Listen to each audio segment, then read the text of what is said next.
আমার সামনে অনেক মুরব্বিয়ানি কেরাম বসে আছেন, যাদেরকে সম্মান দিয়েছেন আল্লাহ। কে দিয়েছেন? আল্লাহ। কিন্তু আপনাদের সামনে বসার মতন আমি অযোগ্য লোক একজন, আমার সে যোগ্যতা নাই। ইন্তেজামিয়া কমিটির পক্ষ থেকে হযরত উলামায়ে কেরামের নির্দেশে কিছু আলোচনা করার জন্য বসছি। আল্লাহ পাক রব্বুল আলামিন শক্তি দিলে ইনশাল্লাহ এই আয়াতের মর্মে, হাদিসের মর্মে কিছু কথা বলবো। আমরা প্রত্যেকে ইনশাল্লাহ আমলের নিতে বসবো তো ইনশাল্লাহ। আমাদের এখনো প্রধান মেহমান আছেন, আমরা ইনশাল্লাহ কেউ প্রধান মেহমানের আলোচনা ছাড়া আমরা ইনশাল্লাহ কেউ যাব না, এটা অঙ্গীকার করতে পারি তো ইনশাল্লাহ। আল্লাহ পাক রব্বুল আলামিন সকলকেই দ্বীনের মেহনতের জন্য কবুল করো, সকল বলি আমিন। আমার আগে যিনি বয়ান করেছিলেন হযরতুল আল্লামা হযরত মাওলানা আরিফ হোসেন সিদ্দিকী, উনি চমৎকার কোরআন ও হাদিস থেকে কোরআনের মর্যাদা নিয়ে আপনাদের সামনে আলোচনা করেছেন। আমি সে কোরআন থেকে একটি আয়াতে কারিমা তেলাওয়াত পাঠ করেছি, ইন্না নাহনু নাযালনা যিকরা ওয়া ইন্না লাহু লাহাফিজুন। প্রত্যেকটা জিনিসের একটা হেফাজতকারী থাকে, থাকে না? কোনো একটা ফ্যাক্টরিতে যখন কোনো একটা জিনিস তৈরি করে, ওই জিনিস তৈরি করার একটা মেয়াদ থাকে, এটার এত বছর মেয়াদ থাকে, এটার এত মাস মেয়াদ থাকে, থাকে কি থাকে না বলেন না? আল্লাহ তাআলা এই কোরআন নাযিল করেছেন, এই কোরআন নাযিল করার পরে এটার কোনো মেয়াদ দেন নাই যে এটা এত বছর চলবে, এত বছর পর আর চলবে না। বরং সে এ কোরআনের উপরে যদি কেউ হামলা করতে যায়, কোরআনের উপরে কেউ যদি আক্রমণ করতে যায়, আল্লাহ তাআলা এর হেফাজতকারী জিম্মাদার নিয়েছেন কে? আল্লাহ।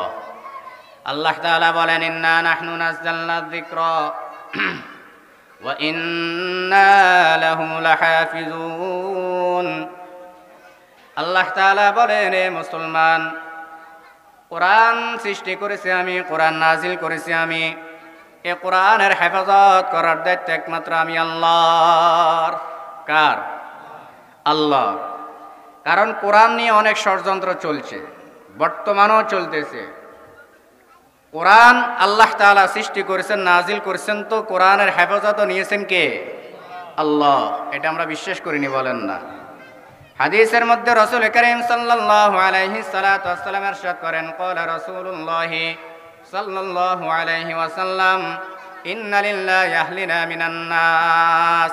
আল্লাহর হাবিব বলেন, হে আমার উম্মতেরা, তোমরা শুনিয়া নাও, আল্লাহ রাব্বুল আলামিন জানায়া দেন, ইন্না লিল্লাহি আহলিনা মিনান নাস। আমাদের প্রত্যেকটা মানুষের যেরকম এক একটা পরিবার থাকে, আমাদের মানুষের যেরকম সন্তান থাকে, সন্তান থাকে, আমাদের মানুষের যেরকম স্ত্রী থাকে, পরিবার থাকে, আমরা জানি আল্লাহ তাআলার কোনো পরিবার নাই, আল্লাহ তাআলার কোনো সন্তান নাই, আল্লাহ তাআলার কোনো স্ত্রী নাই। এরে মুসলমান, আল্লাহ তাআলা বলেন, তোমাদের মানুষের মধ্যে থেকেও এমন কিছু মানুষ আছে যেটা আমার পরিবারের অন্তর্ভুক্ত। সুবহানাল্লাহ। কার অন্তর্ভুক্ত? আল্লাহ তাআলার দল। আল্লাহ তাআলার কিছু মানুষের মধ্যে থেকে কিছু আল্লাহ তাআলার দল আছে, আল্লাহ তাআলার খাস লোক আছে। আল্লাহ তাআলার কিছু কি আছে?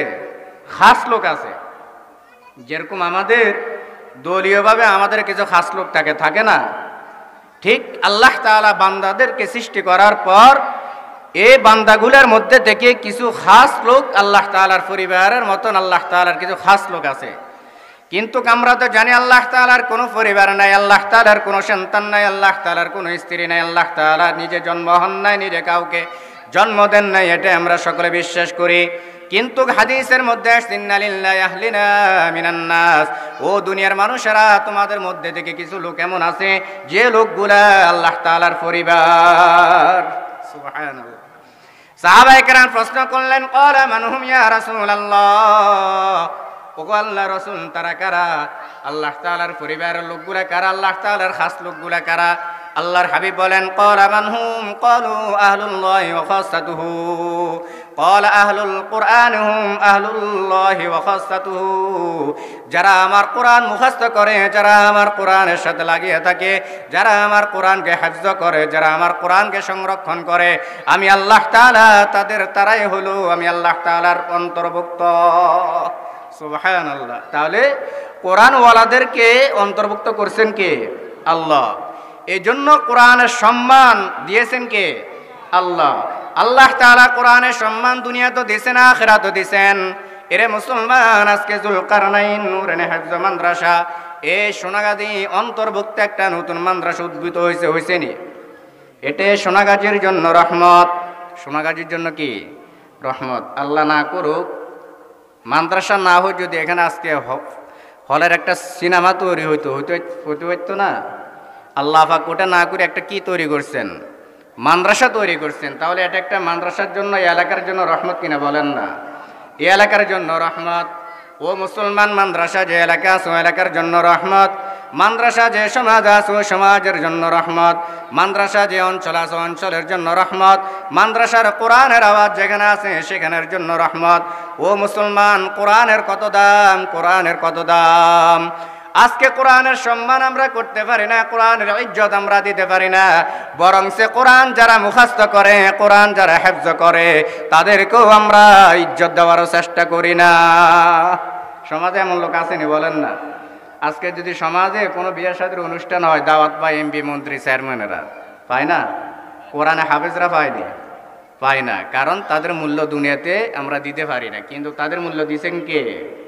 আল্লাহ। তাদের সম্মান কে দিয়েছেন? আল্লাহ। ও মুসলমান, আমরা যখন কোনো মানুষকে মৃত্যুবরণ করার পর কবর দিই কিনা?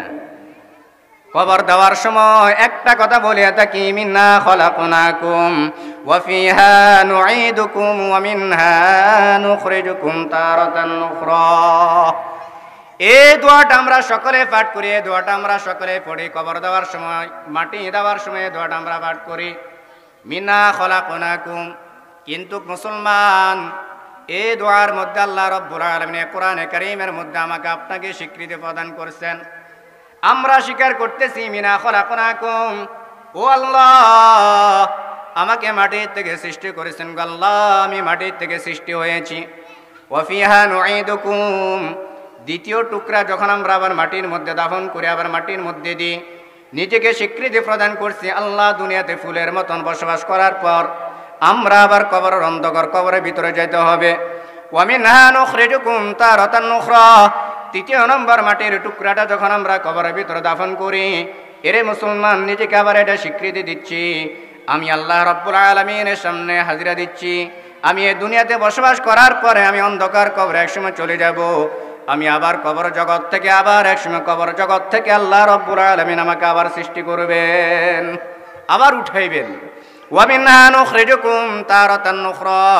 এরে মুসলমান, এই দুনিয়ার বাহাদুরগিরি আমার আপনার কতদিন থাকবে? যতদিন নিঃশ্বাস আমার আপনার কাছে থাকবে ততদিন আমার আপনার দুনিয়ার কিছু ক্ষেত্রে বাহাদুরি থাকে।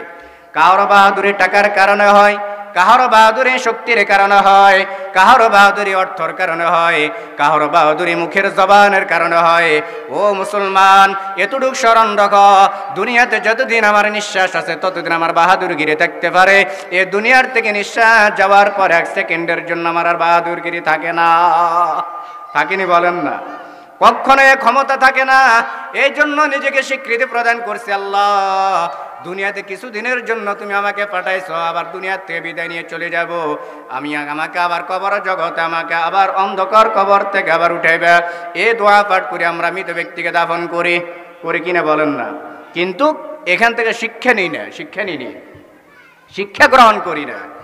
ও মুসলমান, অন্ধকার কবরের জগতের সম্পর্কে তখন আমার কোথায় লাভবান আসবে? কোরআনওয়ালাদেরকে যখন মোহাব্বত করব, কোরআনওয়ালাকে যখন হাফেজওয়ালাকে মোহাব্বত করব, নিজে কোরআন শিখব, অন্যকে কোরআন শিখাইব। আল্লাহর হাবিব হাদিসের মধ্যে ইরশাদ করেন, ক্বালা রাসূলুল্লাহি সাল্লাল্লাহু আলাইহি ওয়াসাল্লাম খায়রুকুম মান তাআল্লামাল কুরআনা ওয়া আল্লামা। তোমাদের মধ্যে সর্বোত্তম ওই ব্যক্তি যিনি কোরআন শিক্ষা করে, যিনি এবং কোরআন শিক্ষা দেয়, উনি হচ্ছে সর্বোত্তম। এখন আমাদের দেশে আমরা কাদেরকে উত্তম মনে করি? যারা ইউনিভার্সিটি কলেজ ভার্সিটিতে লেখাপড়া করে ব্যারিস্টার হয়, যারা ইউনিভার্সিটিতে কলেজ ভার্সিটিতে লেখাপড়া করে পুলিশ হয়, এমপি হয়, মন্ত্রী হয়। ও মুসলমান, তোমরা তাকে দুনিয়াতে সম্মান দাও, সেটা কোনো বাধা না, কিন্তু তাদের সম্মান তাদেরকে তোমরা দুনিয়ার ক্ষেত্রে দাও। আমার আল্লাহ রাব্বুল আলামিন বলেন, আমার কোরআন যে ব্যক্তি স্মরণ রাখবে, আমার কোরআনকে যে ব্যক্তি হাফেজ করবে, আমার কোরআন সংরক্ষণ যে ব্যক্তি রাখবে, আমি আল্লাহ রাব্বুল আলামিন তাকে দুনিয়াতেও শান্তি দিব, আখিরাতেও শান্তি দিব। সুবহানাল্লাহ। দুনিয়া তো তাদের সম্মান আছে না, কথা বলেন না? একজন হাফেজ যখন রমজান মাসে তারাবি পড়ায়, ও মুসলমান, আপনাদের বাংলাদেশের মধ্যে 300 থেকে 350 পর্যন্ত এমপি মন্ত্রী থাকে না? এদের কয়টা সন্তান কোরআনে হাফেজ আছে, কয়টা সন্তান আলেম আছে? কিন্তু টোকালে 10টা এমপি মন্ত্রীর সন্তান হাফেজ পাওয়া যায় না। কিন্তু দুর্ভাগ্যের বিষয় হলো, সুসংবাদের বিষয় হলো, আমাদের বাংলার জমিনে যেতগুলো হাফেজ কোরআনের সন্তানগুলো পাওয়া যায়, যত আলেমের সন্তানগুলো পাওয়া যায়, খোঁজ করিয়া দেখেন 80% সন্তানগুলো হলো গরিবওয়ালার সন্তান অথবা ভ্যানগাড়িওয়ালার সন্তান, অন্যথায় রিক্সাওয়ালা চালকের সন্তান। ঠিক নি বলেন না? আল্লাহ রাব্বুল আলামিন কোরআন হাফেজের দ্বারা তার মাতা-পিতাকে সম্মান দান করবেন। ওই কোরআন হাফেজের দ্বারা তার নিজের সম্মান ইজ্জত নিতে পাবেন। হাদিসের মধ্যে রাসূল বলেন, মান ক্বরাআল কোরআন ফাস্তাযহারাহু ফাহাল্লা হালালাহু ওয়া হাররামা হারামাহু আদখালাহু আল্লাহুল জান্নাহ ওয়া শাফাআহু ফি আশরাতিন মিন আলি বাইতিহি কুল্লুহুম ক্বাদ ওয়াজাবাত লাহুন নার। আল্লাহ রাব্বুল আল্লাহর হাবিব সাল্লাল্লাহু আলাইহি সাল্লাতু ওয়াসসালাম বলেন, এরে মুসলমান, কোরআন হাফেজের সম্মান আমরা বুঝি না। একজন কোরআন হাফেজের কত দাম, একজন কোরআনের হাফেজের কত ইজ্জত, কত সম্মান। কাল কিয়ামতের ময়দানে, হাশরের ময়দানে রাসূল বলেন, দুই ব্যক্তিকে যখন জাহান্নামের মধ্যে নিক্ষেপ করা হবে, একজনকে জান্নাতে যাওয়ার জন্য বলবে আর একজনকে জাহান্নামে যাওয়ার জন্য বলবেন। হাদিসের মধ্যে আসছে, এমন এক ব্যক্তিকে জান্নাতে যাওয়ার জন্য যখন তাকে পারমিশন দিয়ে দিবেন, হে বান্দা যাও, তুমি জান্নাতে চলে যাও।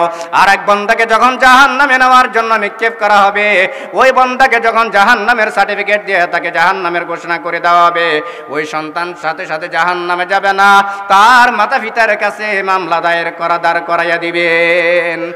আল্লাহ রাব্বুল আলামিন বলেন, ইন্না আরাদনাল আমানাতা আলাস সামাওয়াতি ওয়াল আরদি ওয়াল জিবাল ফাবাইনা আন ইয়াহমিলনাহা ওয়া আশফাকনা মিনহা ওয়া হামালাহাল ইনসান ইন্নাহু কানা যালুমান জাহুলা।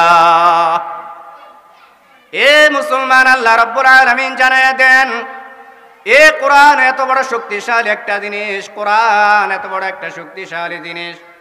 এরে মুসলমান, কোরআনটাকে আমরা এটা সহজ মনে করি, কোরআন এত সহজ না।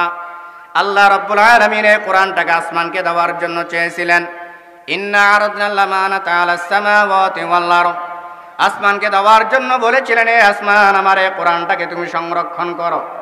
আসমান বলল, না গো আল্লাহ, আপনার এই কোরআন আমি সংরক্ষণ করতে পারবো না। পাহাড়কে বলেছিলেন, পাহাড়, তোমাকে তো আমি জমিনের মধ্যে ফেরাক হিসেবে নিযুক্ত করে দিয়েছি, তোমার ভিতরে অনেক শক্তি আছে, তুমি এই কোরআনটাকে একটু গ্রহণ করে নাও, এ কোরআন তুমি একটু বরদাস্ত করে নাও, তুমি একটু গ্রহণ করে নাও। পাহাড়ও অস্বীকার করলো, না, আমি গ্রহণ করতে পারবো না। জমিনকে বলেছিল, হে জমিন, তোমাকে অনেক শক্তিশালী করিয়া তোমাকে দুনিয়াতে সৃষ্টি করে জমিন হিসেবে তৈরি করে দিয়েছি, তোমার ভিতরে অনেক ক্ষমতা আছে, তোমার ভিতরে অনেক শক্তিশালী জিনিস আছে, তুমি এই কোরআনটাকে বরদাস্ত করে কোরআনটাকে তুমি গ্রহণ করিয়া নাও। জমিন অস্বীকার করলো না, আল্লাহ, আপনার এত বড় কোরআন আমি বরদাস্ত করতে পারবো না। ও মুসলমান, জানার প্রশ্ন হলো, আল্লাহ তাআলা পাহাড়কে কোরআন দিয়েছিল, পাহাড় এই কোরআন গ্রহণ করেন নাই। আসমানকে কোরআন দিয়েছিল, আসমান কোরআন গ্রহণ করেন নাই। জমিনকে দিয়েছিল, জমিনে কোরআন গ্রহণ করেন নাই। প্রশ্ন হলো, সাধারণ মানুষগুলার মধ্যে যে মানুষগুলাকে আল্লাহ তাআলা দুর্বল হিসেবে সৃষ্টি করেছেন, আল্লাহ তাআলা বলেন, ওয়াখুলিকাল ইনসানু দাঈফা ওয়াখুলিকাল ইনসানু দাঈফা। আল্লাহ রাব্বুল আলামিন বলেন, আমি মানব জাতিকে দুর্বল হিসেবে তৈরি করে দুনিয়াতে পাঠাইছি।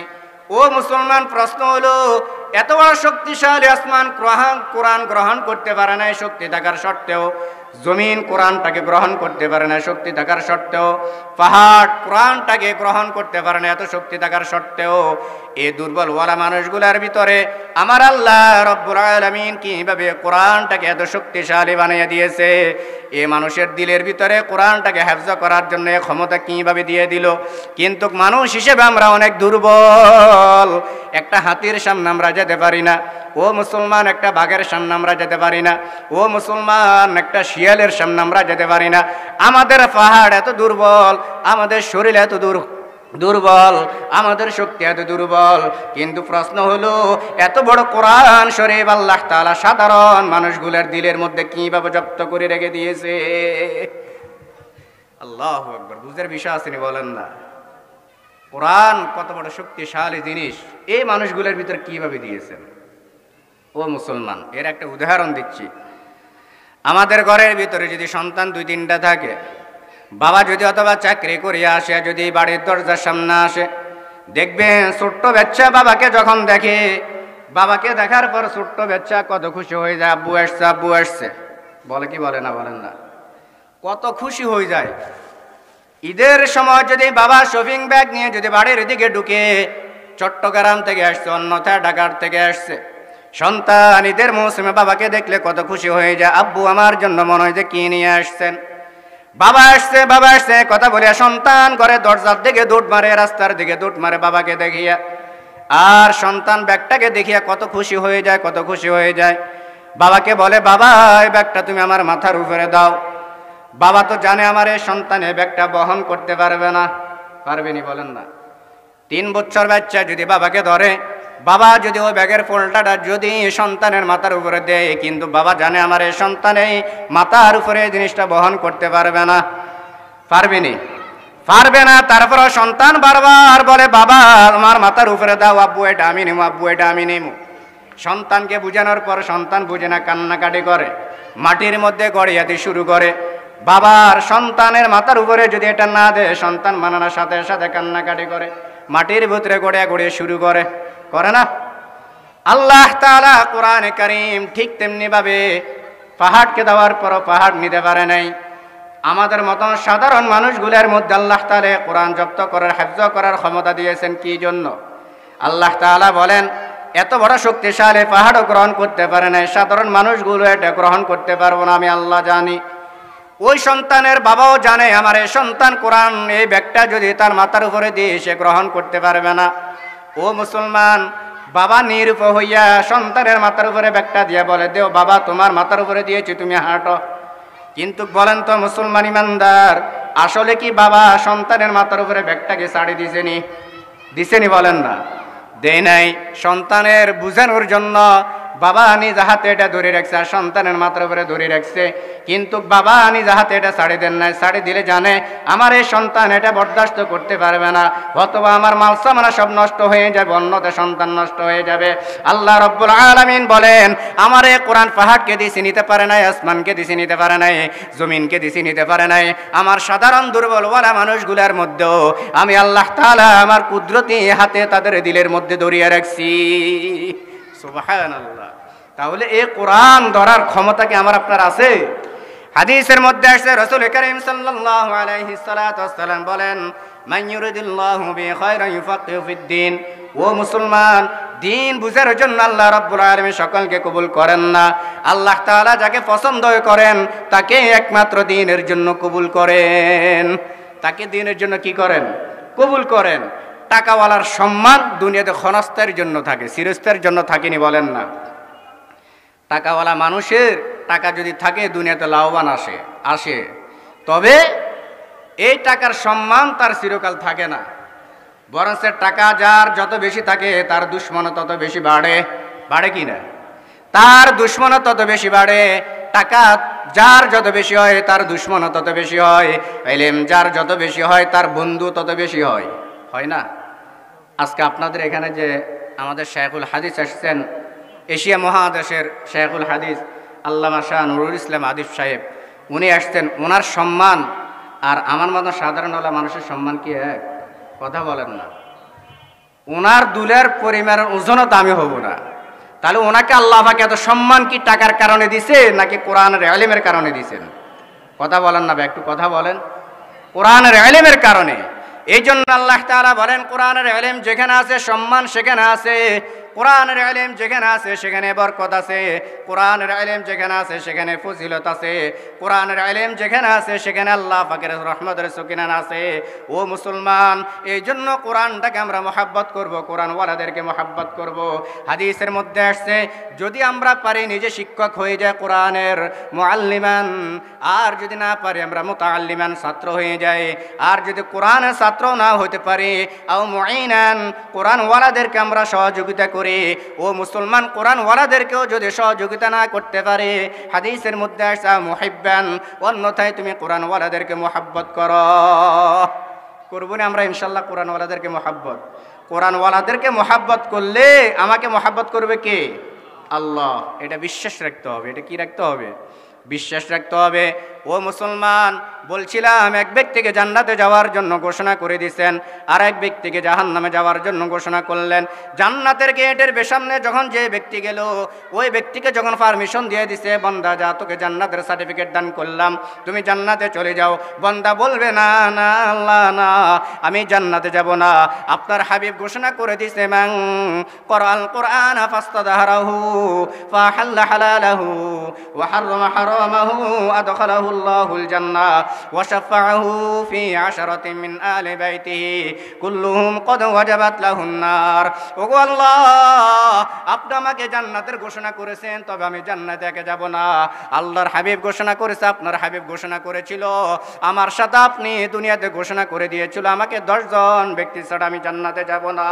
আল্লাহ রাব্বুল আলামিনের হাবিব যখন এটা ঘোষণা করলো, ওই সন্তানের বাবা তখন আল্লাহ তাআলার কাছে মামলা দায়ের করতেছে, ওগো আল্লাহ, আমি যদি জান্নাতে যেতে চাই, এটা তো আপনার পার্সোনাল খাস হিসাবে আপনি আমাকে জান্নাতের সুসংবাদ দান করলেন, আমাকে তো এটা পার্সোনাল হিসাবে আমার সার্টিফিকেট আমাকে দান করলেন।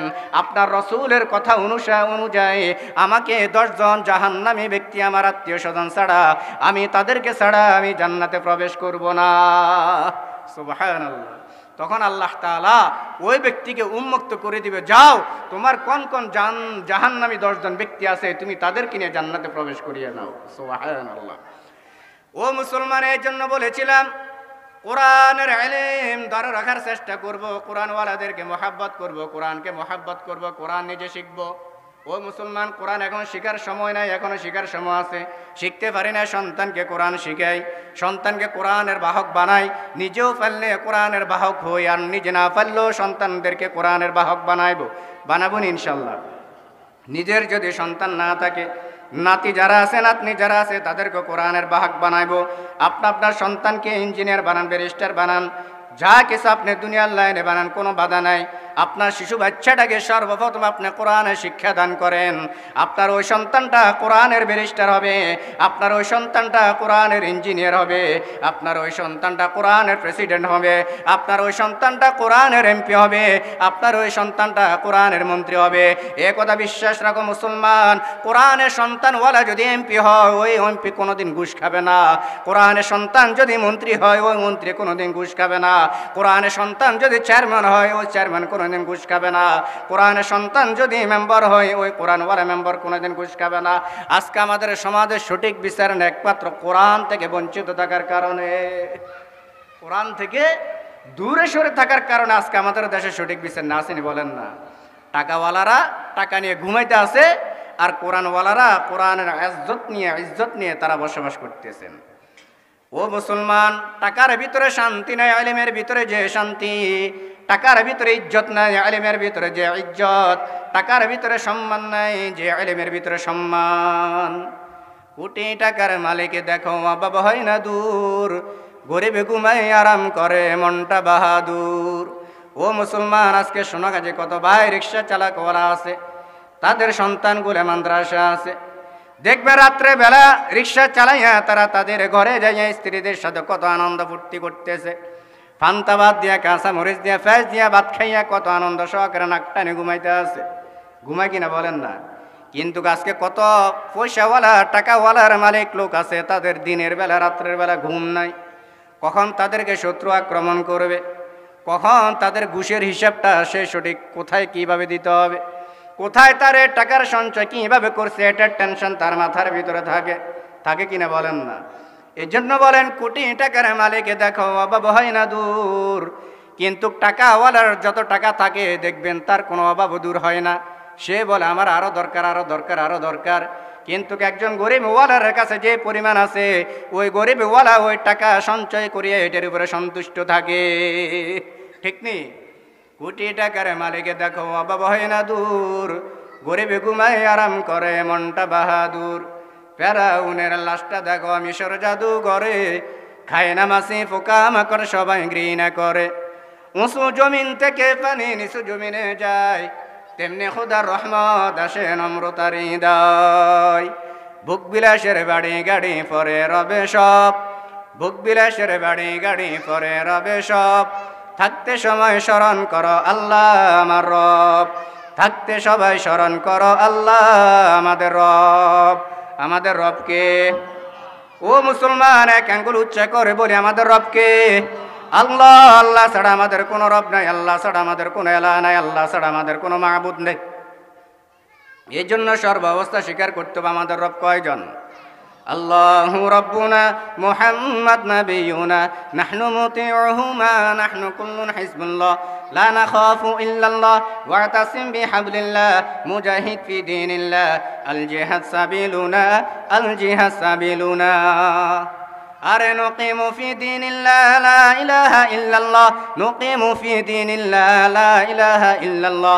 লাইসাল মুলকু লিজ-জালিম ওয়ালাল মুলকু লিল খাইন, লা নাখাফু আমেরিকা ওয়ালা নাখাফু রাশিয়া। ঠিক নি বলেন না? আমেরিকাকে আমরা ভয় করি, রাশিয়ার কি আমরা ভয় করিনি বলেন না? ভয় করব কাকে? লা নাখাফু ইন্ডিয়া ওয়ালা নাখাফু রাশিয়া, লা নাখাফু ইসরাইল ওয়ালা নাখাফু ইন্ডিয়া, লা নাখাফু আমলিক ওয়ালা নাখাফু বিএমপি। নাকি এখন আমলিক নেতা আমলিকরে ভয় করি না বিএমপিরে ভয় করব? হ্যাঁ, কাকে ভয় করব? আল্লাহকে ভয় করব। কাকে ভয় করব? ও মুসলমান, দিলের মধ্যে যদি আমার মাওলার ভয় থাকে, আমার মাওলার ভয়ের কারণে আল্লাহ তাআলা আপনার সব কিছু সমাধান করে দিবেন। আল্লাহ তাআলা বলেন, ওয়া মাইয়াত্তাকিল্লাহা ইয়াজআল লাহু মাখরাজা। এর বান্দা, তোমার রিজিকের অভাব পড়ছে, তুমি মেম্বারের কাছে দৌড়িও না। তোমার রিজিকের অভাব তুমি চেয়ারম্যানের কাছে দৌড়িও না। তোমার রিজিকের অভাব তুমি এমপির কাছে দৌড়িও না। তোমার রিজিকের অভাব তুমি নেতার কাছে দৌড়িও না।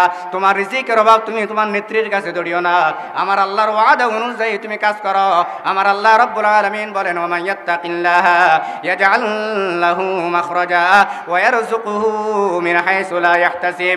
আল্লাহ রাব্বুল আলামিন বলেন, বান্দারে তুমি সবসময় আমাকে ভয় করো, সবসময় তুমি আমাকে ভয় করো, আমাকে স্মরণ করো। আমি আল্লাহ রাব্বুল আলামিন তোমার জন্য রিজিকের ব্যবস্থা করে দেব। বান্দা, রিজিক কোথা থেকে আসবে তুমি বান্দা কল্পনাও করতে পারবা না। সুবহানাল্লাহ। রিজিকের জন্য কার কাছে ভয় করব আমরা? কার কাছে চাইব? আল্লাহ তাআলার কাছে চাইব, নাকি আমাদেরকে আমাদের খোদা অন্য মালিকে খাওয়ায়? কে খাবা আমাদেরকে? আল্লাহ খাবা। আল্লাহ ছাড়া আমাদেরকে কেউ খাওয়ায়? কোরআন সব কিছু আমাদেরকে সমাধান করে রাখছেন কোরআনের ভিতরে, কিন্তু আমরা মানি না। ও মুসলমান, যখন আমাদের বিপদে পড়ে আমরা চেয়ারম্যানের কাছে দৌড় দিই, আমাদের যখন কোনো বিপদে পড়ে আমরা মেম্বার সাহেবের কাছে দৌড় মারি। দুনিয়ার ক্ষেত্রে যখন আমাদের কোনো মুসিবতের মধ্যে আমরা পড়ে যাই, আমরা চেয়ারম্যান মেম্বারের কাছে দৌড় দিই সালিশ বিচারের জন্য। যাই কিনা বলেন না? কিন্তু আল্লাহ তাআলা বলেন, বান্দারে তুমি যখন আমাকে স্মরণ করবে, ফাযকুরুনি আযকুরুকুম ওয়াশকুরুলি ওয়ালা তাকফুরুন। এর বান্দা, তুমি মেম্বারকে স্মরণ করার আগে আমি মাওলাকে স্মরণ করো। এর বান্দা, তুমি চেয়ারম্যানকে স্মরণ করার আগে আমি মাওলাকে স্মরণ করো। তুমি মেম্বার চেয়ারম্যানের দ্বারা যে সমাধান পাইবে না, আমি আল্লাহ তাআলার কাছে 2 রাকাত নামাজ পড়ে তুমি আমার কাছে সমাধান চাও। আমি আল্লাহ তাআলা তোমার নামাজের মাধ্যমে, দোয়ার মাধ্যমে সব কিছু সমাধান করে দিতে পারি আমি আল্লাহ। সাহাবায়ে কেরামের ঘটনা, সাহাবায়ে কেরামের ক্ষেত্রে যদি সাহাবায়ে কেরামের একটা জুতার লেস প্রয়োজন হইতো, কি প্রয়োজন হইতো? জুতার লেস যদি প্রয়োজন হতো, সাহাবায়ে কেরাম আল্লাহ তাআলার কাছে চাইতেন। আল্লাহ তাআলা যে কোনো মাধ্যমে সাহাবায়ে কেরামের ওই জুতার লেসটা যেভাবে টাকার মাধ্যমে যেভাবে জুতার লেসটা সমাধান করার ব্যবস্থা করে দিতেন। সাহাবায়ে কেরামের মধ্যে ঈমানের তাকওয়া ছিল, সাহাবায়ে কেরামের মধ্যে ঈমান মজবুত ছিল।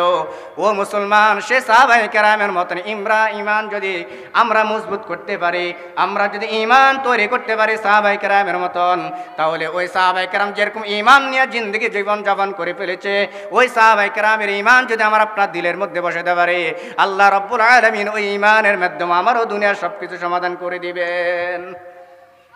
কোরআন সব কিছু সমাধানের মূল। কোরআন সব কিছু কি? সব সমস্যার সমাধান দিতে পারে আল কোরআন। দিতে পারে কে? স্লোগান দিতে পারবো তো ইনশাল্লাহ। সব সমস্যার সমাধান দিতে পারে আল কোরআন। বলেন, সব সমস্যার সমাধান দিতে পারে আল কোরআন। নাকি মেম্বার সাহেব দিব, চেয়ারম্যান সাহেব দিব, এলাকার মাতব্বরে দিব? কে দিব? ও বান্দা, দুনিয়াতে যেখানে মুসিবতে পড়ো তুমি কোরআন খোলো, কোথায় সমাধান আছে? একজন কোরআনের মাধ্যমে তোমাকে সমাধান করে দিবে। এই জন্য মুসলমান ইমানদার, কোরআন এমন একটা জিনিস, কোরআনের ভিতরে আমার সবকিছু সমাধান। সমাধান চাও যদি জীবনে মরণে, ফিরে যাও খুঁজে নাও চোখ রাখো কোরআনে। সমাধান সমাধান চাও যদি জীবনে মরণে, ফিরে যাও খুঁজে নাও চোখ রাখো কোরআনে। তবে পাবে সুখ শান্তির ঠিকানা, তবে পাবে সুখ শান্তির ঠিকানা, যদি মেনে নাও তুমি মনে প্রাণে। সমাধান সমাধান চাও যদি জীবনে মরণে, ফিরে যাও খুঁজে নাও চোখ রাখো কোরআনে। সমাধান এতে চির অম্লান চির মুক্তির ডাক, এ যে মহাবাণী খুদার কালামে পাক। এতে চির অম্লান চির মুক্তির ডাক, এ যে মহাবাণী খুদার কালামে পাক।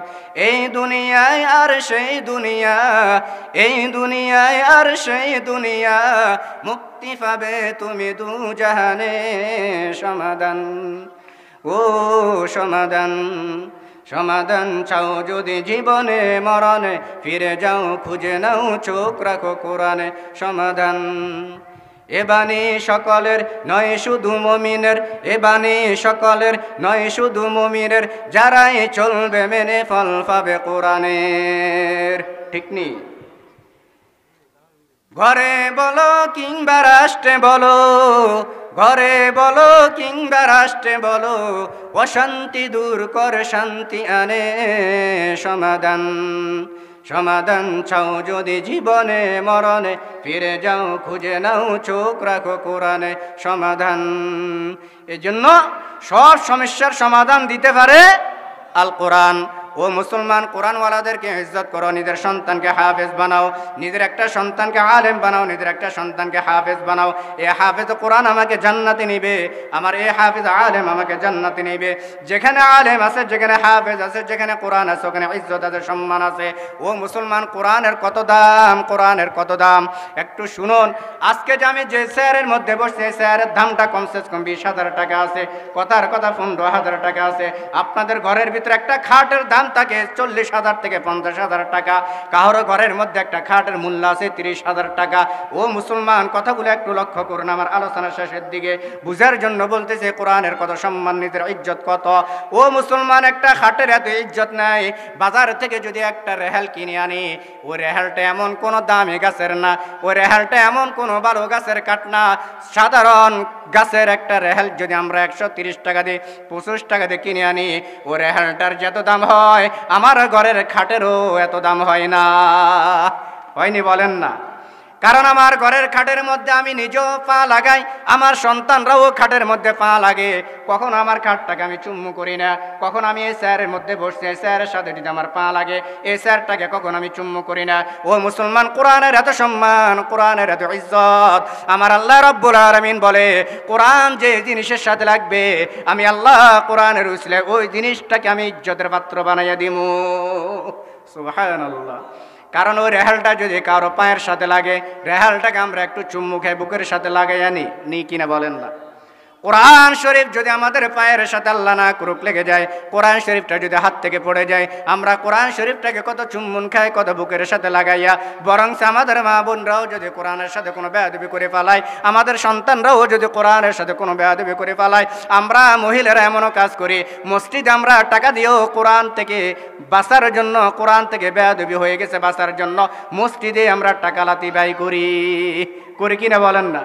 মসজিদে অনেক মহিলারা টাকাও দিয়ে দেয় যে আমার সন্তান পায়ের সাথে কোরআন লাগিয়ে গেছে, অন্যতে কোরআনটা পড়ে গেছে, মসজিদে 10টা টাকা দিয়ে আল্লাহ যেন মাফ করে দে। কি করে না? কিন্তু আমি যে খাটের মধ্যে ঘুমাই, এই খাটের কি এত সম্মান আছে? কথা বলেন না, আসেনি? নাই এত ইজ্জত, নাই এত সম্মান, নাই এত সম্মান নাই। ও মুসলমান, যে কোরআন হাফেজের সিনার মধ্যে লাগবে, যে কোরআন মানুষের সিনার মধ্যে লাগবে, ওই মানুষটাও আল্লাহ রাব্বুল আলামিন তার দামি বানিয়ে নিয়েছেন একমাত্র কোরআনের মাধ্যমে। কিসের মাধ্যমে? মুহাম্মাদুন আশরাফুল আরবি ওয়াল আজামি মুহাম্মাদুন খায়রু মান ইয়ামশি আলা কদামি নিহিদু জাহামে মিসালে মুহাম্মদ জামালে খুদা হে কামালে মুহাম্মদ।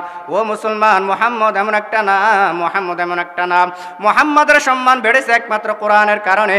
মুহাম্মদের সম্মান দিয়েছেন আমার আল্লাহ। মুহাম্মদের নাম যেখানে আছে সেখানে সম্মান, মুহাম্মদ যেখানে যাইতো ওখানে আল্লাহ তাআলা মুহাম্মদের ইজ্জত সম্মান কোরআনের কারণে বাড়াইয়া দিতেন। ওয়ারাফা'না লাকা যিকরাক, আমার আল্লাহ রাব্বুল আলামিন বলেন মুহাম্মদের সম্মান স্বয়ং আমি আল্লাহ তার বৃদ্ধি করিয়া দিয়েছি। সুবহানাল্লাহ। এই জন্য মুসলমান ইমানদার কোরআনওয়ালাদেরকে সম্মান করব, নিজে কোরআন শিখব, অন্যকে কোরআন শিখাইব। ও মুসলমান, একজন কোরআনওয়ালার কত দাম, কোরআনওয়ালার কত দাম। দেওয়ান মাদ্রাসা শাইখুল হাদিস ইয়াকুব নানুতুবি রহমতুল্লাহি আলাইহি কিতাবের মধ্যে লেখছেন খুতুবাতে জুলফিকারের মধ্যে আল্লামা নকশবন্দি রহমতুল্লাহি আলাইহি লেখেন, একজন তালেব ইলমদের কত দাম মুসলমান বুঝার জন্য বলতেছি। কথাগুলো একটু লক্ষ্য করুন, খেয়াল করুন, একজন তালেব ইলমদের কত দাম। আমরা তো সাধারণতভাবে দেখি একটা শিশু বাচ্চা মাদ্রাসায় যাচ্ছে, কোরআনটাকে বুকের সাথে লাগায় যাচ্ছে, সন্তানের কোনো দাম নাই। আমাদের সন্তান দুষ্টামি করতে করতে মাদ্রাসার দিকে যাচ্ছে, এই সন্তানের আমরা বুঝি কোনো দাম নাই। বরঞ্চ আমরা এই সন্তানের কত নালিশ হুজুরদের কাছে দিই, কিন্তু ওই সন্তানের কত দাম, ওই সন্তানের কত দাম, ওই তালেব ইলমদের কত দাম। ইয়াকুব নানুতুবি রহমতুল্লাহি আলাইহি, দেওবন্দের শাইখুল হাদিস ইয়াকুব নানুতুবি রহমতুল্লাহি আলাইহি একদিন ছাত্রদেরকে খোলা ময়দানের মধ্যে ক্লাস করাইতেছেন, কিতাবের দরজ দিতেছেন। হঠাৎ করে আসমান থেকে বৃষ্টি আসছে। বৃষ্টি আসার পরে সমস্ত ছাত্ররা ক্লাসের মধ্যে ঢুকে গেছে, নিজ নিজ ক্লাসে চলে গেছে। কাসেম ইয়াকুব নানুতুবি রহমতুল্লাহি আলাইহি সমস্ত ছাত্রদের জুতাগুলাকে তার নিজের চাদরের মধ্যে পেঁচাইয়া ইয়াকুব নানুতুবি তার মাথার মধ্যে নিয়ে ক্লাসের মধ্যে প্রবেশ করলেন। অন্যান্য উস্তাদরা হুজুররা দিকে বলতেছে, হযরত আপনার দ্বারা কি এটা শোভা হয়? আপনার মাথার উপরে দেখতেছি জুতার গাঁটটা আপনি মাথার উপরে নিয়েছেন। হযরত এটা তো আপনার দ্বারা শোভা হয় না। ইয়াকুব নানুতুবি রহমতুল্লাহি আলাইহি বলেন, তোমরা তো জানো না আমি এটা কার জুতা নিয়েছি, কার জুতা নিয়েছি তোমরা এটা জানো না। তোমরা এটা মনে করতেছো আমি এই ছাত্রদের জুতাগুলো আমার মাথার মধ্যে নিয়েছি। আমি ছাত্রদের জুতা মাথার মধ্যে নিই নাই, আমি জান্নাতের আল্লাহ তাআলার পরিবারের সন্তানের জুতা মাথার মধ্যে নিয়েছি, যাদের জুতার নিচে আল্লাহ তাআলার রহমতের ফেরেশতাদের নূরের পাখা বিছাইয়া দেয়। সুবহানাল্লাহ। আর আমরা মাদ্রাসার বাচ্চাদেরকে দেখলে তিরস্কারগিরি করি না, কথা বলেন না, আরো কত বিচার দিন নালিশ দিন, বাচ্চারা দুষ্টামি করে, কিন্তু তাদের পায়ের নিচে জান্নাতের ফেরেশতারা, আল্লাহ তাআলার ফেরেশতারা জান্নাতের নূরের পর্দা বিছাইয়া দেন। সুবহানাল্লাহ। কত দাম, কত দাম। ও মুসলমান, এই জন্য বলতেছি কোরআনওয়ালাদেরকে ইজ্জত করো, কোরআনটাকে মহব্বত করো, কোরআনটাকে সম্মান করো। নিজে যদি পারে কোরআন শিখি, নিজে পারি নাই, সময় নাই, সময় আর নাই। একটা সন্তানকে হাফেজ কোরআন বানাও, একটা সন্তানকে মাদ্রাসায় দাও। এই সন্তান তোমাকে কামিয়াবি দান করবে না, এই সন্তান তোমার আখিরাতে আসবে, দুনিয়াতে আসবে। এরে মুসলমান, বলেছিলাম মিনহা খলাকনাকুম ওয়া ফিহা নুঈদুকুম ওয়া মিনহা নুখরিজুকুম তারাতান নুখরা। আমরা সকলে কবরের যাত্রী, এই কবরে আমরা সকলেই যেতে হবে, এতে কোনো সন্দেহ আসেনি? বলেন না, আসেনি? আমি কিছুদিন আগে ফেসবুকে মিডিয়াতে দেখছিলাম আপনাদের এই সোনাগাজী অঞ্চলের সাবেক মনে একজন চেয়ারম্যান জনাব গিয়াসউদ্দিন মরহুম, এখন মরহুম হয়ে গেছে। এক সময় তার কত বড় ক্ষমতা ছিল, কত বড় ইজ্জত ছিল, এখন মরহুম হয়ে গেছে। মানুষ এখন তাকে আর চিনবে না, তার পরিচয় নিবে না, তার নাম আর নিবে না। এরে মুসলমান, এটা বলার উদ্দেশ্য হলো আমার আপনাদেরকে বুঝাইতেছি এই দুনিয়াতে আমরা কিছুদিনের জন্য আসছি, আবার কিছুদিন পর আমরা আবার দুনিয়াতে চলে যাইব। আল্লাহ রাব্বুল আলামিন আমাকে আপনাকে দুনিয়াতে পাঠানোর একটা উদ্দেশ্য আছে। ও মুসলমান, বুঝার জন্য বলতেছি, আমাদের ঘরের মধ্যে যদি দুই একটা সন্তান থাকে, সন্তানটা একটু ঝোলাবাতি খেলে কি না বলেন না, নারিকেলের মালা দিয়া এটাকে পাতিল বানায়, অথবা কোনো গাছের পাতা দিয়ে এটাকে একটা পাতিল বানায়, কেঁচার মাটি দিয়ে চাউল বানায়, বানানা? আপনারা খেলেন না মনে?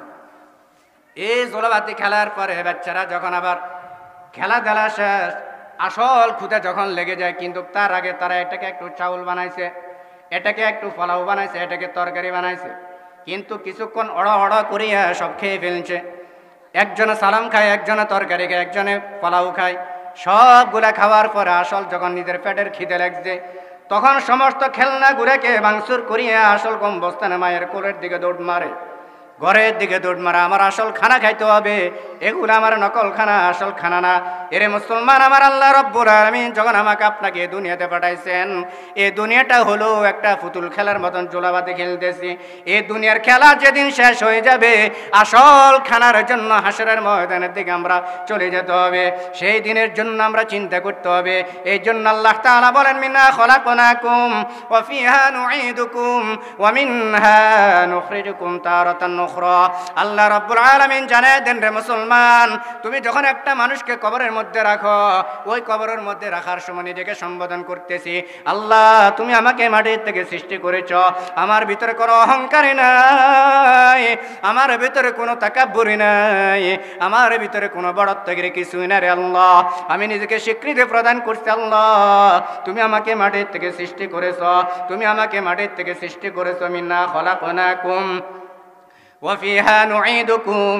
দ্বিতীয় টুকরাটা যখন আমরা আবার মাটির মধ্যে দাফন করি, আমি নিজেকে স্বীকৃতি প্রদান করতেছি, আমি আবার মাটির ভিতরে আসবো। এ দুনিয়ার যত বাহাদুরগিরি আমি করি, আমি মাটির ভিতরে আসবো। দুনিয়াতে যত চেয়ারম্যানগিরি করি, আমি আবার মাটির ভিতরে আসবো। দুনিয়াতে যত মেম্বারগিরি করি, আমি আবার মাটির ভিতরে আসবো। এরে মুসলমান, দুনিয়াতে যত এমপি মন্ত্রী যা কিছু করি, আমি আবার মাটির ভিতরে আসবো। আমরা সকলে এক বাক্যে এটা স্বীকৃতি প্রদান করি কিনা বলেন না? করিনি? সকলেই আমরা এটা স্বীকৃতি প্রদান করি। ফিহা নুঈদুকুম, এই কথা বলার পরে আমি আবার আল্লাহ তাআলাকে স্বীকৃতি প্রদান করতেছি, ওগো আল্লাহ মাটিতে যাওয়ার পরে আমাকে মাটি খেয়ে ফেলবে না, ওগো আল্লাহ মাটিতে যাওয়ার পরে আমাকে ফোকে খেয়ে ফেলবে না, ওগো আল্লাহ মাটিতে যাওয়ার পরে আমার কোনো নিঃশ্বাস শেষ হয়ে যাবে না, ওগো আল্লাহ এটা আমি স্বীকৃতি প্রদান করছি। ওয়া মিনহা নুখরিজুকুম তারাতান উখরা। আল্লাহ গো, এই মাটির থেকে তুমি আবার আমাকে দুনিয়া আবার সৃষ্টি করবা। আবার আমরা সৃষ্টি হব কিনা বলেন না?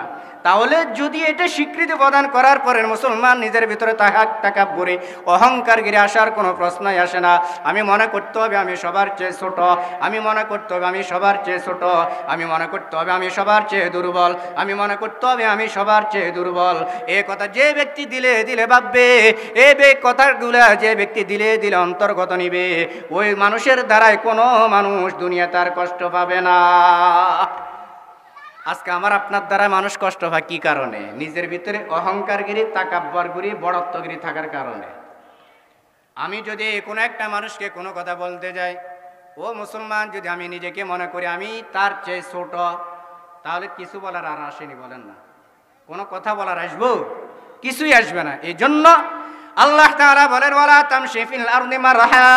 এ মুসলমান, তোমরা জমিনের মধ্যে বুক ফুলাইয়া চলিও না, খবরদার খবরদার, আমি আল্লাহর চেয়ে তুমি কোনো বড় না। নমরুদ তোমার চেয়ে অনেক বড় ছিল, কারুন তোমার চেয়ে অনেক বড় ছিল, ফেরাউন তোমার চেয়ে অনেক বড় ছিল। ফেরাউন নিজেকে খোদা দাবি মনে করছে, নমরুদ নিজেকে খোদা দাবি মনে করছে। কোনো খোদা দাবি করে আজ পর্যন্ত আমার সামনে কেউ টিকতে পারে নাই। এ মুসলমান, খবরদার খবরদার, ওয়ালা তামশি ফিল আরদি মারহা। জমিনের ভিতরে কখনো আমরা বুক ফুলাইয়া চলবো না, জমিনের ভিতরে কখনো আমরা অহংকার গিরে চলবো না, জমিনের ভিতরে কখনো বড়ত্ব গিরে চলবো না। আমি মনে করতে হবে আমি তার চেয়ে ছোট, আমি তার চেয়ে ছোট, আমি তার চেয়ে ছোট। যে ব্যক্তি দিলের মধ্যে সবসময় কথাগুলো ভাবনা নিয়ে আসবে, ওই ব্যক্তির দ্বারা তার সংসারে শান্তি আসবে, ওই ব্যক্তির দ্বারা তার সামাজিক শান্তি আসবে, ওই ব্যক্তির দ্বারা তার রাষ্ট্রীয়ভাবে শান্তি আসবে, ওই ব্যক্তির দ্বারা তার পারিবারিকভাবে শান্তি আসবে, ওই ব্যক্তির দ্বারা তার সর্বক্ষেত্রে সর্বচলার ক্ষেত্রে শান্তি আসবে। কারণ আজকে তো আমরা মনে করি আমার চেয়ে বড় আর কে আছে, আমার চেয়ে বড় আর কে আছে। আমি মনে করি এর চেয়ে ছোট মনে দুনিয়াতে আর কেউ দেয়। এই জন্য নিজেকে সব সময় কি মনে করতে হবে? ছোট মনে করতে হবে। তখন আল্লাহ তাআলা আমার ইজ্জত, আমার সম্মান সব কিছু আল্লাহ তাআলা মানুষের চোখের সামনে আমাকে উঠাইয়া দিবেন। এই জন্য রাসূল হাদিসের মধ্যে বলতেন, ক্বালা রাসূলুল্লাহি সাল্লাল্লাহু আলাইহি ওয়াসাল্লাম, আল্লাহুম্মা জাআলনি ফি আইনি সগীরা ওয়া ফি আইনিন নাসি কাবীরা। আল্লাহর হাবিব আল্লাহ তাআলার কাছে দোয়া করতেন, আল্লাহ আপনি আমাকে মানুষের চোখের সামনে বড় বানাইয়েন, আমার চোখের সামনে আমাকে ছোট বানাইয়েন। এখন আমরা তো আমাকে বড় মনে করি। এই জন্য রাসূল হাদিসের মধ্যে দোয়া শিক্ষা দিয়েছেন, আমার চোখে আমাকে কি মনে করতে হবে? ছোট। আর দোয়া করতে হবে, আল্লাহ তুমি আমাকে মানুষের চোখের সামনে আমাকে বড় বানাইয়েন, আমার চোখের সামনে আমাকে ছোট বানাইয়েন। এখন কি আমরা এভাবে করি না? এই জন্য মুসলমান ইমানদার কোরআন যত ইজ্জত লাভ করবে, কোরআন ওয়ালাদেরকে যত ইজ্জত দিব, আল্লাহ তাআলা ইজ্জত দিব আমাকে। কোরআনওয়ালাদেরকে যত সম্মান করব, সম্মান দিব আল্লাহ তাআলা আমাকে। এই জন্য মুসলমান ইমানদার কবর জগৎটাকে ভয় করে, কবর জগৎটাকে ভয় করে, হাসরের ময়দানটাকে ভয় করি। হাসরের ময়দান এমন একটা কায়েম হবে যে ময়দান আল্লাহ তাআলা কাউকে ছাড়বেন না, যে ময়দান আল্লাহ তাআলা কাউর থেকে হিসাব নিকাশ নেবেন না, এমন কোনো ব্যক্তি আল্লাহ তাআলার কাছে দাঁড়াবেন না। এমপি বলেন, মন্ত্রী বলেন, চেয়ারম্যান বলেন, মেম্বার বলেন, প্রেসিডেন্ট বলেন, এলাকার মান্যগণ্য লোক বলেন, মুফতি সাহেব বলেন, আলেম বলেন, হাফেজ সাহেব বলেন, সমস্ত মানুষগুলো আল্লাহর আদালতে হাজিরা দিতে হবে কি হবে না? হবে কি হবে না? বলেন না, হবে। তাহলে যদি আল্লাহ তাআলার কাছে যদি আমরা হাজিরা দিতে হয়, আমার আল্লাহ তাআলার কাছে আমি সন্তুষ্ট কিভাবে করতে হবে সেটা আমি খেয়াল করতে হবে। ও মুসলমান, জাহান্নামীরা যখন কয় কারণে জাহান্নামে যাবে, ক্বালু লাম নাকু মিনাল মুসাল্লিন আনিল মুজরিমিনা মা সারাকাকুম ফি সাকার। সূরাতুল মুদ্দাসসিরের মধ্যে 41 নম্বর আয়াত থেকে আল্লাহ রাব্বুল আলামিন ইরশাদ করে বলেন, আনিল মুজরিমিনা মা সারাকাকুম ফি সাকার। জাহান্নামীরা যখন জাহান্নামে যাবে, আরেকজন ব্যক্তি যখন সে জাহান্নামের ভিতরে নিক্ষেপ হতেছে, জাহান্নামীরা পরস্পর আলোচনা করতে থাকবে, আনিল মুজরিমিন মা সালাকাকুম ফি সাকার, তোমাদেরকে কোন জিনিসে জাহান্নামের মধ্যে নিক্ষেপ করেছেন? তারা বলবে, আমরা স্যার জিনিসের কারণে আমরা জাহান্নামের মধ্যে নিক্ষেপ হয়েছি। কয় কারণে? কথা বলেন, কয় কারণে? স্যার কারণে। আনিল মুজরিমিন মা সালাকাকুম ফি সাকার ক্বালু লাম নাকু মিনাল মুসাল্লিন, আমরা নামাজ পড়তাম না, যার কারণে আমরা নামাজ না পড়ার কারণে আমরা জাহান্নামী। জাহান্নামীরা নিজে নিজে স্বীকৃতি দান করবেন, ক্বালু লাম নাকু মিনাল মুসাল্লিন, আমরা নামাজ পড়তাম না, নামাজ না পড়ার কারণে আমরা আজকে জাহান্নামী। ওয়া লাম নাকু নুতঈমুল মিসকিন, দ্বিতীয় নম্বর জাহান্নামীরা বলতে থাকবে, আমরা গরিব মিসকিনদেরকে খানা দিতাম না, এই কারণে আমরা জাহান্নামী। ও মুসলমান, আজকে আল্লাহ রাব্বুল আলামিন তোমাকে টাকার সম্পদ বানাইছে, অর্থর সম্পদ বানাইছে। আমি কত সুস্বাদু করে খানা খাই, কত গোস্ত দিয়ে আমি খানা খাই, সোনাগাজী বাজার থেকে গরুর গোস্ত নিয়ে, কত মুরগির গোস্ত নিয়ে, কত বড় বড় মাছ ক্রয় করে আমি খানা খাই। আমার পার্শ্ববর্তী কত গরিব মিসকিন অসহায়ের মতন খানা খায়, তাদের অনেক কষ্ট হয়ে গেছে, হয়ে যেতেছে, আমরা তাদের এদিকে লক্ষ্য করি না। আমার আল্লাহ রাব্বুল আলামিন বলেন, জাহান্নামীরা যখন এর কারণে জাহান্নামের মধ্যে যাবে, ক্বালু লাম নাকু মিনাল মুসাল্লিন, এক কারণ হলো তারা জাহান্নামে যাবে, তারা নামাজ পড়তো না, নামাজগুলো আদায় করতো না। কিছু কিছু মানুষ আছে, মানুষদেরকে দেখানোর জন্য নামাজ পড়ে, ওই নামাজগুলো তাদেরকে আরো ওয়াইল নামক জাহান্নামের মধ্যে নিক্ষেপ করে। ওয়াইলুল লিল মুসাল্লিন, খবরদার, নামাজ এমন ভাবে আমরা পড়বো যে নামাজের কারণে আমার আল্লাহ আমার উপরে সন্তুষ্ট হয়। এমন নামাজ আমরা পড়ার চেষ্টা করব না যে নামাজের কারণে আমার আল্লাহ আমার উপরে অসন্তুষ্ট হয়। তাহলে মুসলমান বলেছিলাম, জাহান্নামীরা এর কারণে জাহান্নামী। কয় কারণে? চার কারণে। এক নম্বর হলো ক্বালু লাম নাকু মিনাল মুসাল্লিন, তারা নামাজ আদায় করতো না, নামাজ পড়তো না, যার কারণে তারা জাহান্নামী। ওয়া লাম নাকু নুতঈমুল মিসকিন, গরিব মিসকিনদেরকে খানা দিতেন না, যার কারণে আমরা জাহান্নামী।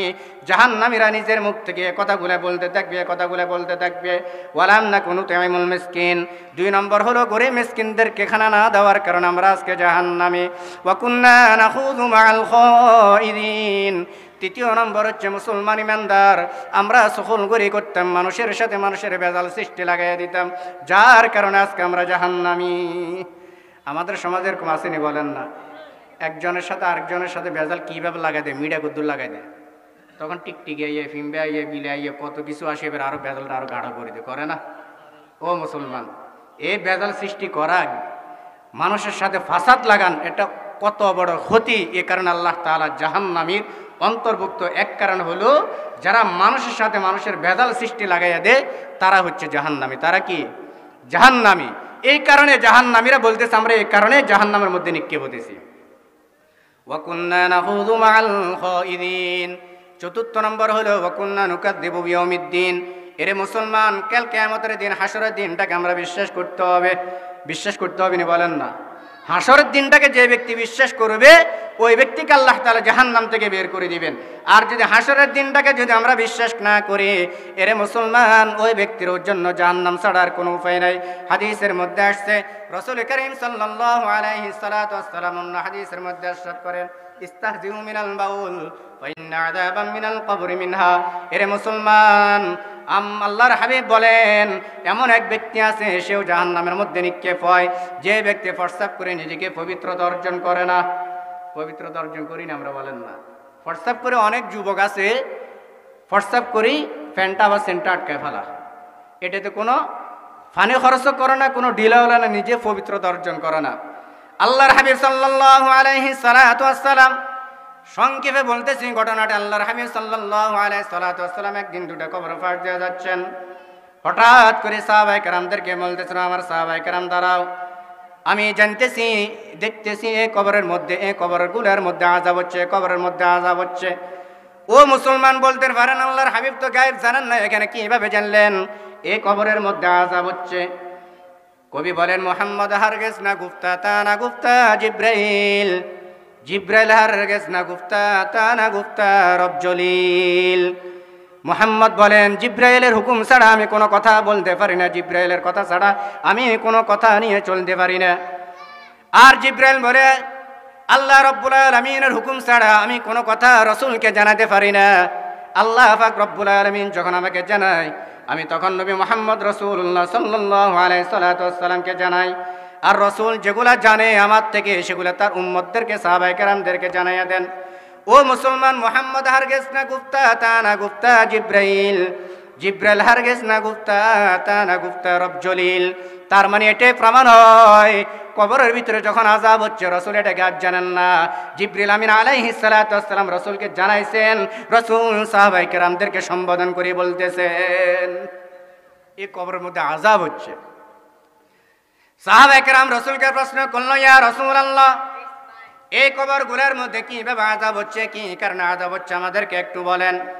আল্লাহর হাবিব সাহাবায়ে কেরামদেরকে বলেন, এই কবরের মধ্যে আযাব হচ্ছে তারা প্রস্তাব করে নিজেকে পবিত্রতা অর্জন করতো না, এই জন্য কবরের ভিতরে আযাব হচ্ছে। আরেকটা কবরের ভিতরে আযাব হচ্ছে তারা দুনিয়াতে সখলগিরি করতো, একে অপরের সাথে ভেজাল সৃষ্টি লাগাইয়া দিত, একের অপর কথা অন্যর জায়গায় ভেজাল সৃষ্টির মতন এমন কথা ভাষা ব্যবহার করে দিত, যার কারণে ওই সখলগিরি করার কারণে আর নিজে প্রস্তাব করে নিজের শরীরটা পবিত্রতা করতো না। এই দুই কারণে আল্লাহ রাব্বুল আলামিন এই দুইটা কবরের মধ্যে জাহান্নামের ব্যবস্থা করে দিয়েছে। নাউজুবিল্লাহ। রসুল সাহাবায়ে কেরামদেরকে বলছেন, আমার সাহাবায়ে কেরাম, এই কবরগুলোর থেকে আযাব থেকে বঞ্চিত হওয়ার জন্য গাছ থেকে একটা ডাল লাগাইয়া দুটা কবরের পাশে মাঝখানে লাগাইয়া দিলেন। সাহাবায়ে কেরাম বলতেছেন, ইয়া রাসূলুল্লাহ, এই কবরের মধ্যে আপনি কবরের পাশে কি জন্য আপনি ডালটা লাগাইয়া দিলেন? আল্লাহর হাবিব বলে, সাহাবায়ে কেরাম শুনো, দুনিয়ার পৃথিবীর বুকের মধ্যে যতগুলো মাখলুক আছে, সমস্ত মাখলুকগুলো আমার মাওলার জিকির করে, করে কিনা বলেন না? আমার মাওলার জিকির করে। এই তাজা গাছটা আমি যখন এখানে লাগা দিয়েছি, এই তাজা গাছগুলা যখন জিকির করবে, এই জিকিরের উসিলায় আমার আল্লাহ রাব্বুল আলামিন কবরের মধ্যে আযাব বন্ধ করিয়ে দিবেন। সুবহানাল্লাহ। এই জন্য মুসলমান ইমানদার জিকির করছেন সাহাবায়ে কেরাম, জিকির করছেন নবীরা, জিকির করছেন আউলিয়ারা। জিকির যারা করে তারা মজা পায়, জিকিরের মজাই আলাদা। ও মুসলমান, কোটি টাকা দিলেও এত মজা লাগবে না, যারা জিকির করে তাদের জিকিরের মজাই হলো আলাদা। জিকির করছেন ইব্রাহিম নবী, নমরুদের আগুনে ফেলি, আগুন হইল ফুল বাগিচা, আগুন হইল ফুল বাগিচা, নবীর ফসল জ্বলে না।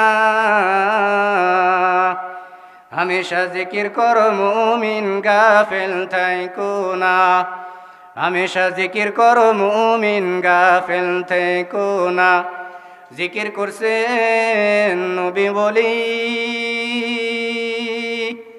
খোদার সাথে গেলেন মিলি, দিয়াছিলেন পর্দা খুলি, দিয়াছিলেন পর্দা খুলি, মাবুদ রব্বানা। হামেশা জিকির করো মুমিন, গাফিল থাইকো না। হামেশা জিকির করো মুমিন, গাফিল থাইকো না। জিকির করছেন মুসা নবী, তুর পাহাড়ে গেলেন জ্বলে, খোদার নূরে পাহাড় জ্বলে, খোদার নূরে পাহাড় জ্বলে, নবী মুসা জ্বলে না। হামেশা জিকির করো মুমিন, গাফিল থেকো না। হামেশা জিকির করো মুমিন গাফিল থেকো না। লা ইলাহা ইল্লাল্লাহ, লা ইলাহা ইল্লাল্লাহ, লা ইলাহা ইল্লাল্লাহ, লা ইলাহা ইল্লাল্লাহ। আমরা একটু জিকির করি ভাই। লা ইলাহা ইল্লাল্লাহ, লা ইলাহা ইল্লাল্লাহ, লা ইলাহা ইল্লাল্লাহ, লা ইলাহা ইল্লাল্লাহ, লা ইলাহা ইল্লাল্লাহ, লা ইলাহা ইল্লাল্লাহ, লা ইলাহা ইল্লাল্লাহু মুহাম্মাদুর রাসূলুল্লাহ। ও মুসলমান, জিকিরের কেমন বরকত, কোরআনের কেমন বরকত, কোরআনের কেমন বরকত। তাফসীরে কবিরের মধ্যে উল্লেখ করছেন ইমাম রাজি রাহমাতুল্লাহি আলাইহি লিখছেন, প্রসিদ্ধ কিতাব তাফসীরে কবির, এই তাফসীরে কবিরের মতন কোনো কিতাব আর নাই। এ মুসলমান, হযরত পয়গম্বর মুসা নবী আলাইহিস সালাতু ওয়াস সালাম একদিন রাস্তা দিয়ে যাচ্ছেন। হঠাৎ করে কবরের মধ্যে মুসা নবী আলাইহিস সালাতু ওয়াস সালাম তার কানের মধ্যে গুনগুন জানি আওয়াজ শোনা যাইতেছে, জাহান্নামের আযাবের কথা শুনতেছেন। মুসা নবী আলাইহিস সালাতু ওয়াস সালাম এখান থেকে যখন সকালবেলা রাস্তা দিয়ে ভ্রমণ করলেন, বিকালবেলা যখন আবার রাস্তা দিয়ে যখন এই রাস্তা দিয়ে আবার পুনরায় ফিরে আসতেছেন, আবার আসার সময় দেখতেছে কবরের মধ্যে আর আযাব হচ্ছে না। সকালবেলা দেখতেছে কবরের মধ্যে আযাব, বিকালবেলা যাওয়ার সময় দেখতেছে কবরের মধ্যে আযাব হচ্ছে না। আল্লাহর নবী পয়গম্বর মুসা আলাইহিস সালাতু ওয়াস সালাম খুব গরম মানুষ, রাগান্বিত মানুষ, আল্লাহ তাআলার কাছে ফরিয়াদ করলেন, আল্লাহ, এটা তো আপনার কোন হিকমত বুঝতে পারলাম না, আপনার কোন কারিশমা বুঝতে পারলাম না। সকালবেলায় কবরের পাশ দিয়ে যাওয়ার সময় দেখতেছি কবরের ভিতরে আযাব, এখন বিকালবেলা যাওয়ার সময় দেখতেছি কবরের ভিতরে আযাব বন্ধ হয়ে গেছে। ওগো আল্লাহ, এটা কোন কারণে আপনারে বান্দারে কবর আযাবগুলো আপনি বন্ধ করে দিয়েছেন? আল্লাহ রাব্বুল আলামিন পয়গম্বর মুসা আলাইহিস সালাতু ওয়াস সালামকে জবাব দেয়, হে পয়গম্বর মুসা, তুমি কি জানো না, তুমি কি জানো আমি এই কবরের মধ্যে সকালবেলা আযাব ছিল, এখন বিকেলবেলা কেন আযাব বন্ধ হয়ে গিয়েছিল? তাফসীরে কবিরের মধ্যে ইমাম রাজি রাহমাতুল্লাহি আলাইহি ঘটনাটি উল্লেখ করেছেন।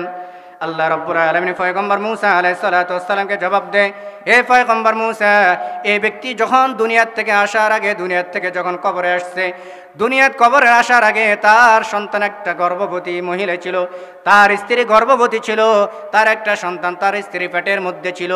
ওই সন্তান আজকে 2 বছর 3 বছর হওয়ার পরে 5 বছর যখন পূর্ণ হয়ে গেল, ওই সন্তানটাকে যখন মাদ্রাসার মধ্যে তার মা দিয়ে আসছে, তার গার্ডিয়ান যখন সন্তানটাকে মাদ্রাসার মধ্যে দিয়ে আসছে, ওই সন্তানকে যখন হুজুরে যখন বিসমিল্লাহির রহমানির রহিম পাঠ করা শুরু করাইলেন, তেলাওয়াত করা শুরু করলেন, হুজুরে পড়ে বিসমিল্লাহির রহমানির রহিম, সন্তান পড়ে বিসমিল্লাহির রহমানির রহিম। সন্তান যখন এই বিসমিল্লাহ পাঠ করা শুরু করলো, আমার আল্লাহ রব্বুল আলামিন এই সন্তানের বিসমিল্লাহ পাঠ করিয়া শোনানো হইয়া এত খুশি হয়েছে, এত খুশি হয়েছে, আমার আল্লাহ রব্বুল আলামিন সন্তানের বিসমিল্লাহর উপরে এত খুশি হইয়া ফেরেশতাদেরকে ঘোষণা করে দিছো, আমার ফেরেশতারা শুনিয়ে নাও, আমার যে বান্দার সন্তানটা দুনিয়াতে রেখে আসছে, ওই সন্তানটা না বুঝে আমি একে বিসমিল্লাহ বলে স্বীকার করছে, আমি নাকি আল্লাহ, আমি নাকি রহমান, আমি নাকি রহিম। আমাকে এই গুণগান বলার কারণে আমি আল্লাহ রব্বুল আলামিন তার সন্তানের উসিলায় তার পিতার কবর আযাব বন্ধ করে দিয়েছি। সুবহানাল্লাহ। এই জন্য মুসলমান ইমানদার সর্ব জায়গাতে সর্বাবস্থায় কোরআনের চর্চা যেখানে থাকবে, ওখানে জাহান্নামের আযাব বন্ধ থাকবে। আল্লাহ পাক রব্বুল আলামিন আমাকে আপনাকে সকলকে কোরআন ও হাদিসের সহিহ জ্ঞান অর্জন করার তৌফিক দান করার সকল বলি আমিন। ওয়া আখিরু দাওয়ানা আলহামদুলিল্লাহি রাব্বিল আলামিন। আসসালামু আলাইকুম ওয়া রাহমাতুল্লাহি ওয়া বারাকাতুহু। আলহামদুলিল্লাহ, অত্যন্ত সুন্দর জ্ঞানবল আলোচনা পেশ করেছেন। আল্লাহ পাক আমাদের সকলকে সকল কথাগুলো গুরুত্ব দিয়ে আমাদের একটা দান করুন। বিশেষ করে আজকের মাহফিল সফল করতে গিয়ে আপনাদের যে কষ্ট